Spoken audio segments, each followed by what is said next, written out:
रत्नागिरी नजीकच्या पावस येथील श्री स्वामी स्वरूपानंद यांच्या जन्मोत्सवाचे औचित्य साधून आज रत्नागिरी सायकलिस्ट क्लबतर्फे पावस जन्मभूमी ते अध्यात्म मंदिर अशी सायकल दिंडी काढण्यात आली।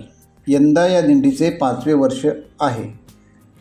ओम रामकृष्ण हरी नाम गजर करीत सुमारे 40 किलोमीटरच्या या दिंडीला उत्स्फूर्त प्रतिसाद लाभला।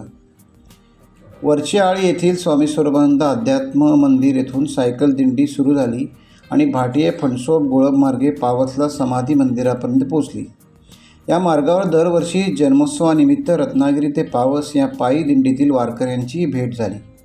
सायकल चालवूया, प्रदूषण टाळूया, पर्यावरण जपूया असा संदेश या दिंडीतून देण्यात आला।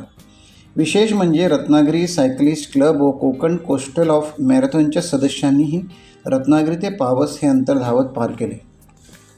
समाधी मंदिरात स्वामींचे दर्शन घेतल्यानंतर स्वामी स्वरूपानंद सेवा मंडळाचे कार्याध्यक्ष जयवंत देसाई यांनी सर्व सायकलपटूंचे स्वागत करून अभिनंदन केले। त्यांनी क्लबला नवनवीन उपक्रम राबवण्यासाठी प्रोत्साहन दिले। सेवा मंडळाने सायकलपटूंच्या अल्पोहाराची व्यवस्था केली। त्यानंतर सायकलपटू पुन्हा रत्नागिरीत परतले।